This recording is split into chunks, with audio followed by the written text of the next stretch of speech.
Good morning, everyone. It's a huge pleasure to be speaking to you all here at AstroFest. As you said, my name is Morgato. I'm primarily an astronomy journalist and a science presenter, but this morning I'm going to be talking to you with my kind of astrophotographer hat on, because what I want to talk about this morning is an area of wide field astrophotography that I think actually really is suited to us here in the UK. It's nightscape imaging, and nightscape imaging, why do I think that? Well, for two reasons really. The first is that it's a very kind of basic, simple type of imaging which doesn't require a lot of setup time. So there's no sort of faffing around with like auto-guiding setups or setting up a mount and finally getting it tracking perfectly and then the clouds come in. With nightscape imaging, really you only need 10-15 minutes to set up the equipment. And the other thing is that there's an amazing array of targets. Pretty much any celestial phenomenon you can think of can be portrayed and depicted beautifully in nightscape imaging. So what do I mean by nightscape imaging? Well, this is my very basic definition up here. Essentially, it's a bit fuzzy around the edges, and that's deliberate because I think it's going to encompass a huge variety of images. But basically, it's any image that contains some celestial target phenomena over a sort of earthly scene or landscape. It's very simple, and that can include all sorts of things. I mean, one of my sort of preferences you'll see in some of my images are images like this, where you have kind of like silhouetted tree lines, silhouetted horizons. Because I think they kind of that sort of idea of how bright the night sky actually is. So what I'm going to do now is just show you a few examples of my own nightscape imaging to kind of give you a feel of the sort of things I'm talking about. And what I've tried to do with these images that I'm going to show you is kind of pair them up in a way that sort of contrasts and shows the different sort of styles and subcategories within nightscape imaging. So on the right here we have something that pretty much I would consider is a classic nightscape. That's the winter sky over Exmoor near where I live, that icy sort of scene like that. But it doesn't have to be something as sort of traditional as this. That's the northern lights from Kielder Water, and we might not think of the aurora, when it so rarely comes down to southern latitudes here in the southern parts of the UK. But actually, a real aurora shot taken from southern latitudes in a sort of nightscape style can really create an image that really sort of makes it really special. It sort of tells a story about how exciting it is to get that aurora down south. So I think if you sort of use some of the things that I'm going to talk about today, you can really sort of tell stories with your images as well, and that's something I want to explore later. Now the exposure in nightscape imaging can be very, very short, so just a few seconds for a sort of twilight scene with the planets like that on the left, or they can be something like this, which is up to a minute in length.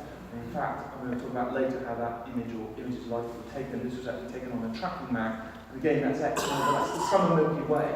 And that requires a little bit more sort of equipment, a little bit more thought into it, but really actually the process is remarkably simple. The nightscapes, when I said my definition of nightscape imaging was fuzzy, what I meant by that is that I think nightscapes and those earthly scenes can take different roles in an image. And these two images I've tried to show that you can do very intimate nightscapes, so using the sort of earthly scenes really as more like a texture, a sort of pattern. So framing something like the moon there in between those trees was a very sort of conscious decision to try and kind of give it an earthly grounding, but show the moon in a way that was perhaps different than sort of your classic moonlight shots. So it can be very close in, use very sort of small fields of view. But then you've got something like a classic star trail shot, and I definitely think star trails are in the nightscape category. They have this sort of warm, open feeling to them, huge expanses, really give a sense of that immense proportion of the night sky when you're looking up at it. And they can show bright phenomena and faint phenomena. So on the left there, that's an image I took up in Bristol of an optimistic cloud display over Bristol. There's such a bright summertime display. But then there can be faint phenomena like here. This line, you might not be able to see it, is the zodiacal light. So that sort of faint cone of light that is caused by the scattering of light of dust particles in the plane of the solar system. A real faint phenomenon like that, but it really, in nightscape photography where you have those wide fields, is a really lovely subject for that. And then finally, just look at two images like this, which I've chosen because they kind of show that something that I think is quite useful to do when we're shooting nightscapes is not always think about the earthly scene as being like, have to be featured so prominently in it. So it can be used to kind of break up an image. So this image here actually I walked for about an hour through a forest on Exmoor, looking for this gap in a canopy of trees, and I just couldn't find it, and eventually I found this beautiful thing where the Cygnus Rift, this dust layer of the Milky Way, just cuts beautifully across his canopy. And so you don't have to use those earthly scenes like the classic sort of landscape shot. You can use what's around you, the environment. It doesn't have to be some sort of bucolic scene like this. It could be sort of buildings or a prominent hillside or some feature on the horizon. You can use them in a way that kind of draws the eye into an image, and that's what I'm doing in this shot. That's actually a full moonrise, a so-called super moonrise, using the tree there to kind of guide the viewer's eye in. So those are some of my images, just to give you a sort of flavour of going forward in the talk. But what I want to do now is go into the sort of practical elements of nightscape imaging. And I know I've got half an hour here, so if there are any questions, I know it's a very detailed thing that I'm going to be talking about. I'm very happy to answer questions either when I'm walking around the exhibition or down here in the front after the talk. So if you do have any questions, don't worry, just come and tap me on the shoulder and ask. What I'm going to try and do is give a sort of broad overview of the practical elements of nightscape imaging. So what do we need for nightscape imaging? Well, these three things are pretty much what I consider the basic kit for nightscape imaging. There are some amazing bridge cameras now available, sort of what you might call a normal digital camera that can take long exposures and things like that. But for most nightscape imaging, a basic DSLR or a mirrorless camera, so like a Canon ranges, the Nikon ranges, and even if you want to go more advanced, the Sony A7S series, cameras like that, they are perfect for this kind of imaging. And also, the other thing is the lens. And what I would say, first and foremost, is if you have a kit lens on your DSLR, that is absolutely perfect, suitable for basic nightscape work. As long as you treat them well and do certain things that I'm going to explore later on in the talk, your standard kit lens on anything like the sort of mid-range Canon DSLRs or even the sort of basic beginner's DSLRs will be absolutely perfect. If you want to take things more further, of course, you can get fast, wide prime lenses, things like the Samyangs and the Rock'n'Roll lenses. They are very good at taking very sharp images with a very, very fast lens, but they're not essential. One thing I would say is essential is a sturdy photographic tripod. Like all astrophotography, your images depend on the mount that the optics sit on, and you really need a good, strong, sturdy tripod that's not going to wobble in a breeze. So you need something that will keep the camera nice and still. Now this is a very useful piece of a kit, but I wouldn't say it's essential. If you can get one, brilliant. There are available all sorts of, there are sort of branded ones and unbranded ones, but it's essentially a remote cable release. This one is actually an intervalometer as well, so it can be programmed to take exposures with delays, but that's not necessarily needed for nightscape work. Basically, all it allows you to do is fire the shutter remotely without touching the camera, and that is really quite important when you're doing nightscape work, because even though some of them are quite sort of short exposures, you still want to vibrate them out. You don't want to knock the camera because it will blur the image. If you can't get one of these, what I would say is that most modern, current digital SLR cameras have a function in them that's essentially a delayed time function. You'll see it, you've seen it before, weddings, parties, where everyone presses and they flashes the button. That's a delayed time function. You can usually set them for like 2 or 10 seconds, set them off, and usually after about 10 seconds on the 10-second delay, any vibrations that occurred from you touching it on a good tripod should have sort of dampened away, so that would be perfectly adequate. So you'll have pretty much all the kit you need if you have like a basic DSLR and a tripod. So what I want to talk about now are the kind of challenges that we face when trying to capture a basic nightscape. The first one is pretty obvious to anyone who's done astrophotography, and I'm sure that anyone who's looked at the night sky, the targets are faint. That's a pretty sort of obvious one, but for people who do a lot of daylight photography, you might not realise just how faint some of the phenomena in the night sky are that we're trying to go after. Focusing can be really tricky. It can be very tricky ordinarily in a sort of dim room like this, but actually on the middle of a sort of moorland or out in some remote place at night when you can't see anything and the stars are very difficult to see. Focusing can be pretty tricky. The other thing, of course, is that, as we know as astronomers, the sky is constantly moving. As the Earth rotates, the night sky is moving, and that causes problems if you want to do long exposures.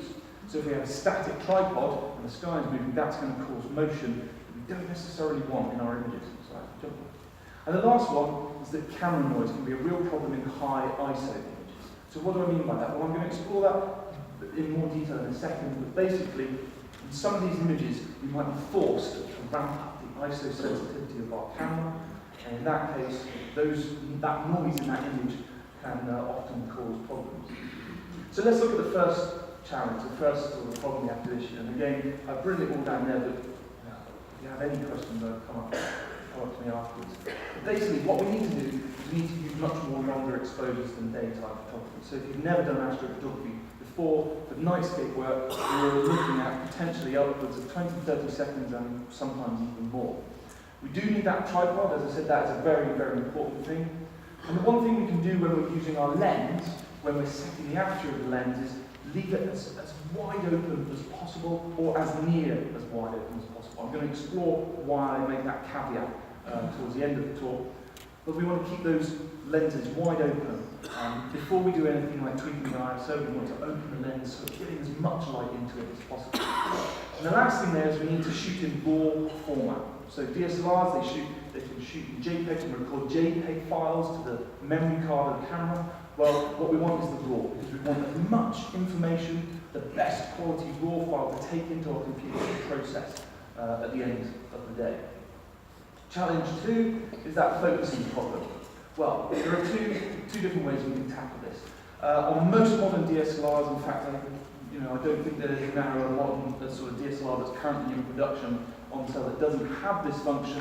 Is a live view function where you can see on the back of the LCD screen essentially a live preview of what the sensor itself is seeing. And if you point out at a bright star, especially in the winter sky where you've got a fantastic array of them, Sirius, Betelgeuse rival, anything like that, you will see it, and basically you want to try and focus it so that it's as small as possible in that live view.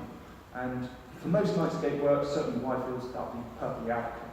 There are other things you can do. For example, when I first got into digital imaging, I had a Canon 300D, and that didn't have live view at all. So what I would do is I would either use a very distant street lamp that was maybe at the end of the street, and try and focus sort of incrementally. So I'd take a picture and then very slightly tweak it and see if I can get the street lamp light bulb as small and as focused as possible.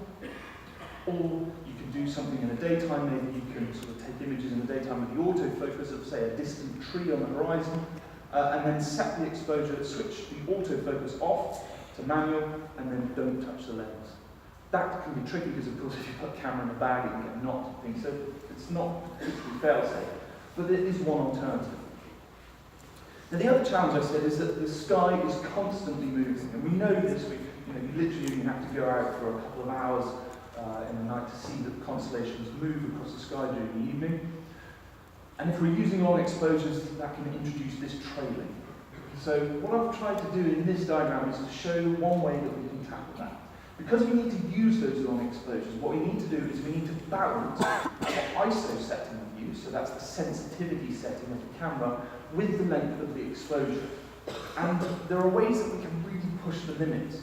So there's a fantastic app called Photo Pills that you can get on your phone, and that will, if you put in your camera details and your lens details, and you tell it the rough declination of the area of sky that you're pointing the camera at, it will tell you pretty much exactly the length of exposure you can get away with before trailing. And it's much shorter than, there was an old rule of thumb, I can't remember the exact equation now, but it was, it used to say that, on a wide angle lens you can take about 60-second exposure. It's really not that long.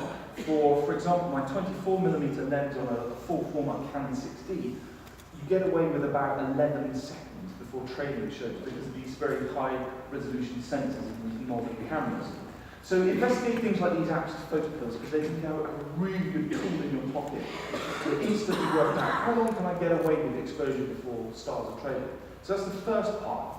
The second part is you want to then bring the ISO setting up so you've got the image brightness that you want. So look at these two images. I shot them identically with the same camera, same lens, but all I changed in between them was the ISO setting and the exposure. So we can see here is the trailing. That's not what I want to see in a nightscape, unless I was, of course, shooting a star shell. So the way I do that is I have to lower the exposure. But when I lower the exposure, I get a fainter image. So now what I do is I reduce the exposure to the level that I get the star shot. Then I bring the high ISO back up to meet it. And you can see that the background here is much smoother, admittedly, in the trail but low ISO shot. But there's an acceptable level of noise there. So that's what I mean when I say getting that balance. You want to find that happy medium between the noise shown in the image and the detail, the trailing of the stars. Now, you might even see some out in the exhibition now, but this is one of the things I use regularly for longer exposure nightscapes, things like the Milky Way, or if I need a longer exposure, these amazing portable tracking mounts that are available now. And there are so many on the market now to choose from. This is a Skywatch, a Star Adventurer that I use, and it's just the most phenomenal piece of kit because it's essentially like the equatorial mount that we use with big telescopes. But it just tracks the sky. It moves at the same rate that the stars move across the sky, and so you don't have to worry about that trailing. However, there's a big caveat here. Because nightscape work, we're including earthly elements. So if you're tracking the sky, you've just reversed the problem. You're now blurring the ground. So we do, again, have to find a balance here. I'm going to show you a couple of pictures I took with the tracking map where I believe I've got the balance right. But what you can do, for example, on the Skywatch or the Star Adventure, is you can set the tracking to half what's known as the sidereal rate. So it will track the sky at half the speed that the stars move across the sky. And what that allows you to do is get that happy medium, because you're not quite tracking the stars, but at the same time you're not totally blurring the foreground. So there are all sorts of ways that we can use these sort of equipment, and admittedly this is a more advanced system, but this is just to show you that there are options available in which to explore them. So here's two examples of tracked nightscapes that I shot recently. What you can see is that in longer exposures like this, the detail in the Milky Way is much, much cleaner. Because what I've been able to do is I've been able to basically do a longer exposure and use a lower ISO setting. So as you ramp up the ISO, you get that more noise into the image, but I didn't want to ramp up the ISO ideally. So tracking mount opens up the possibility of using low ISO settings, but using longer exposures. And again, this is a classic example of using a half sidereal tracking. If I gave you the raw file of this image on the right, it would be very, very slightly blurred. You'd think that the camera was not slight, but it's not. I was just using a half sidereal tracking so that I got a nice balance between the sharpness of the stars, which in this sort of size, and even if I gave you a sort of an A4 print out, you wouldn't really notice the stars were very, very mildly blurred. And the foreground is still visible as being sharp and to a sort of aesthetically pleasing degree. Now, I've mentioned them several times before, but star trails, of course, sometimes we don't mind if the stars trail. And I don't sort of want to go into them at the moment because it could be a whole talk just on star trail photography. But this is a type of nightscape imaging where you just leave the shutter firing away at 30 seconds, with no tracking mount, just fixed on a single point. The stars will do this. They will take these beautiful circles around, in this case, the North Celestial Pole, and that's Polaris right there. So sometimes star trailing is what we want to see in the nightscape. Back to those challenges I was talking about, and this is the final main challenge. The problem we have is that when we raise those high ISOs, we do introduce that noise that I was talking about. And so the way we get around this is that the first thing that we should always do is lean on the exposure length. Lean on the exposure length before you touch the ISO. Don't start setting the ISO and then saying, okay, well I can do this in a quarter of a second exposure up ISO, 10,000. That's not a good way to approach the image. Start with the low ISO and increase the exposure length to the point that you get your trailer. Again, as I said before, shooting in RAW will help us massively because having that wonderful sort of full, rich, detailed digital file to work with will help us when we bring it into software, which often has very powerful noise reduction routines that can sort of take away that noise, as I say at the bottom there. So here's a couple of examples, and it's actually quite scary to see a noisy image that big on screen. But this is 100% crop of one of my Milky Way images. So that's not the nightscape image, this is a tiny, tiny 100% resolution image of it. But this is shot at a ridiculously high ISO. Now there are some mirrorless cameras, I mentioned the Sony A7Ss, that you take them up to high ISOs, they look fabulous, but this particular camera, not so much when you see it at 12,800 ISO. If we shoot at low ISO, you can see the noise reduces. So what's called the luminance noise, that sort of graininess, that sort of like sand-like texture disappears a little bit. But, and these are JPEG previews, I must say, there's still a little bit of colour blotching and appearing in places there that we don't want. But, as I said before, because I was shooting in RAW, when we process it, we can pretty much get that out. And there are some sort of gradients here, but those are actually just JPEG artifacts. They're not visible in the original file. So, using these techniques, we can really make the quality of our images at high resolution much more detailed. I want to talk briefly now about setting up the shot itself. Setting up the shot, to my mind, comes in three parts. Framing and composition, judging that right exposure length, which we've already covered in some ways. And then the last one is what I mentioned at the beginning of the talk, the way we use aperture, controlling what we call vignetting and coma. So these are optical artifacts, things we don't want to see in an image, and I'm going to talk about them next. Framing and composition. Okay, so this is a kind of pet thing of mine that I try to sort of say to anyone who's getting started in astrophotography. You don't need the best camera in the world to start in astrophotography. If you have an eye for an image, or you at least take some time to frame and compose an interesting shot, it is the thing that can make an image. I've seen images taken on iPads and iPhones that blow away professional and high-quality astrophotography, purely because they are so beautifully and interestingly framed and composed with a compelling story. So spend some time thinking about, what do I want to show in this shot? How am I going to avoid things like symmetry, which can be really jarring in an image? You can use things like the so-called rule of thirds, which is where you basically portion up the image in this way and try to keep interesting objects offset around these points here. And we can use those foreground features, things like those trees and the tree lines, to draw the viewer's eye in, tell a story if you can. So, really try and give them some sort of atmosphere to an image through composition. Don't just slap an object straight in the middle of the field of view and say, right, exposure done, that's it, I'm going home. Try and sort of tell a story, try and sort of say what it is I want this image to show and tell to someone who's viewing it. So as part of this, there are so many tools you can use, but the one that I use most is actually one that I don't even use in the field. It's one that I pretty much in the weeks before I think I'm going to go out imaging, or maybe as a season for a certain constellation or object is approaching, use Stellarium. And Stellarium has a phenomenal plugin called the Oculus tool. You can go and look at it at stellarium.org, download it. And what you can do there is you can put your camera equipment in, put your lens combination in, and you can basically compose your shot before you've even seen a clear sky. And that's exactly what I did there. You can see that image up there, the winter sky. That was one where I was working out, okay, with this lens combination, that looks good. And then I just know that I need to find some interesting foreground here to kind of fill this space over here. When you're in the field and you need to frame, maybe you haven't done the planning and you're just sort of finding a serendipitous shot, you can use something, a little technique that I use, very high ISO framing essentially. So what you do is, this is an example, I was shooting the Milky Way, but it wasn't immediately obvious in my short exposures where those dust lanes were in relation to other things in the image. So what I did is I just put the ISO up to ridiculous levels and maximum it will go, and take a very short, like 1 second exposure. And immediately that gave me a sense of, now I can see that I've actually got this dark little rift coming up here. So then, when I come to take the shot, the actual shot, I lower the ISO, switch on the tracking mount, and boom, I've got this nicely portioned region up here in a way that's kind of aesthetically pleasing, whereas before I might have had it slightly off balance. So you can use the camera's own capabilities to help you when you're in the field.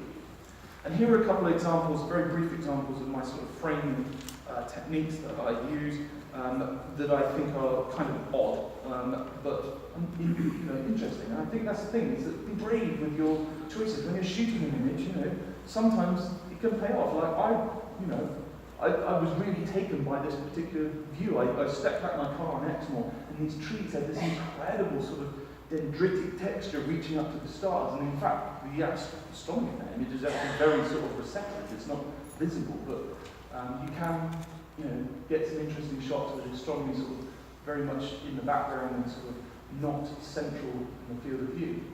Images like this one, meteor photography, what I'd say about meteor photography in nightscapes is be brave and have sort of nerves of steel. Because meteor photography, no one really ever says this. When you see these images online on social media, you think, wow, that person, so they must have really got a meteor. It's pure luck. It's total luck. I did nothing clever about shooting that shot. All I did is just wait. I said, tonight, it was the night before the peak of the Perseids a few years ago, I said, tonight, I'm going on Exmoor, I want a shot of the meteor, and I will wait all night if I have to.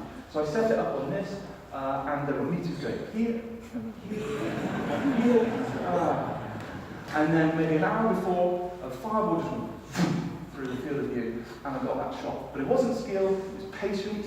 And so if you're trying to shoot meteors in nightscapes, give that a go. And to be honest, you might even find that in some of your other shots you get meteors anyway. But it's just a lesson that sometimes serendipity and patience is better than other things. So, judging the right exposure. Well, we've already kind of explored it a little bit, so I won't go into too much detail, but there are things that you can do to think about what will happen when you come to that processing stage. And the reason I say it is, take this example of a shot here.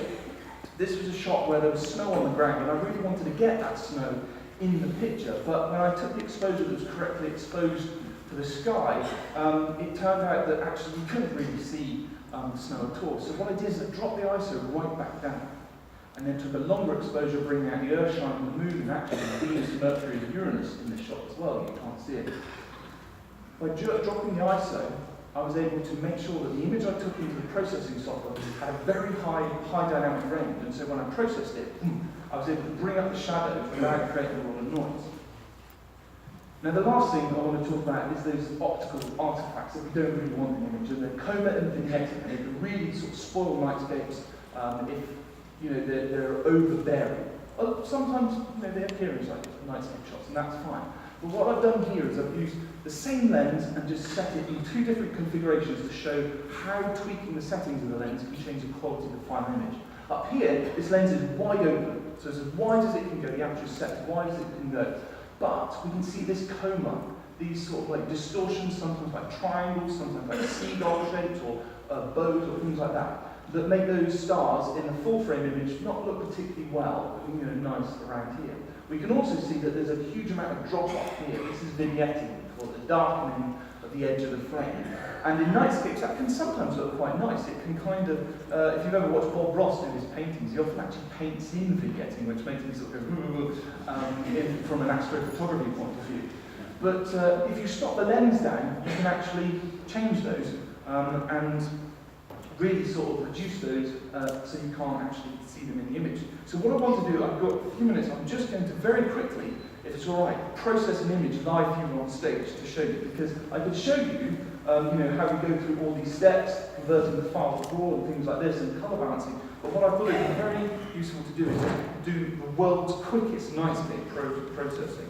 So what I've done is I've loaded the image. That there is a raw image that I took on a static photo tripod of the Milky Way over Exmoor. I haven't touched it, it's literally untouched. So this is the image that I've got.